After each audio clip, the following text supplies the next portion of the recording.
Cuba के राष्ट्रपति Miguel Diaz Canel ने अमेरिका के साथ फिलहाल कोई बातचीत न करने की घोषणा कर दी है और ये बयान अमेरिकी प्रेसिडेंट डोनाल्ड ट्रंप के लिए एक बड़ी धमकी की तरह है। एक दिन बाद उनके उस बयान के ये बयान आया जिसमें उन्होंने क्यूबा को बहुत देर होने से पहले समझौता करने की सलाह दी थी।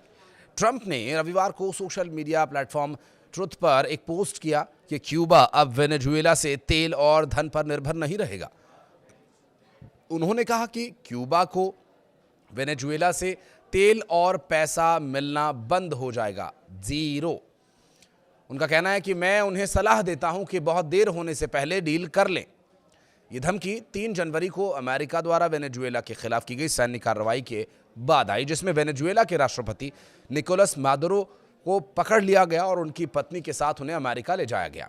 इस ऑपरेशन में 32 क्यूबाई अधिकारी मारे गए थे, जो क्यूबा के लिए बड़ा झटका रहा।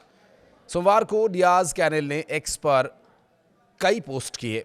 उन्होंने कहा कि अमेरिका और क्यूबा के बीच संबंधों को आगे बढ़ाने के लिए उन्हें शत्रुता, धमकियों और आर्थिक दबाव के बजाय अंतर्राष्ट्रीय कानून का पालन करना चाहिए। जोर देकर उन्होंने कहा कि क्यूबा विभिन्न अमेरिकी सरकारों के साथ संप्रभु समानता, पारस्परिक सम्मान, अंतर्राष्ट्रीय कानून के सिद्धांतों और पारस्परिक लाभ के आधार पर संवाद के लिए हमेशा तैयार रहा है, बशर्ते आंतरिक मामलों में हस्तक्षेप न हो। क्यूबा की स्वतंत्रता का सम्मान किया जाए।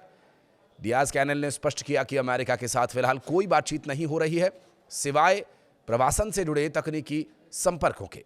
उन्होंने अमेरिका के 66 वर्षों से क्यूबा पर आक्रमण करने के विषय के बारे में भी आरोप लगाया और कहा कि क्यूबा आक्रामक नहीं है, बल्कि हमलों को सहता है, अपनी रक्षा के लिए आखिरी खून की बूंद तक देने को तैयार है।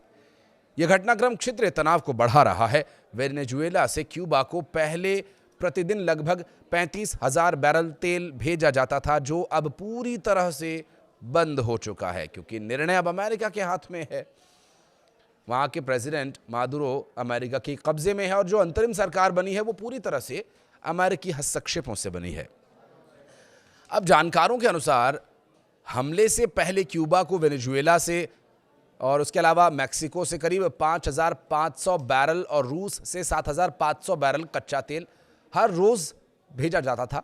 अब ईंधन की कमी से क्यूबा में बिजली कटौती, आर्थिक संकट गहरा सकता है और जहां पहले से ही ब्लैकआउट और महंगाई की समस्या है, ट्रंप प्रशासन का दावा यह है कि यह कार्रवाई नशीली दवाइयों की तस्करी को रोकने की क्षेत्रीय सुरक्षा के लिए जरूरी था। मादुरो पर अमेरिका में नार्को टेररिज्म का आरोप लगाया और न्यूयॉर्क की अदालत में पेश किया गया। हालांकि कई अंतर्राष्ट्रीय नेता जैसे संयुक्त राष्ट्र महासचिव एंटोनियो गुटेरेस ने अमेरिकी कार्रवाई को अंतर्राष्ट्रीय कानून का उल्लंघन बताया और क्यूबा की स्थिति अब बहुत नाजुक है। विशेषज्ञों का मानना यह है कि डियाज कैनेल का बयान समय खरीदने की कोशिश हो सकती है, बाकी जबकि आंतरिक संकट अभी बढ़ रहा है और इस संकट की घड़ी में क्यूबा अपने अस्तित्व की रक्षा करने के लिए पूरी तरह से तत्पर और तैयार है। कुछ कहना चाहें तो कमेंट सेक्शन में अपनी राय जरूर दीजिएगा। धन्यवाद।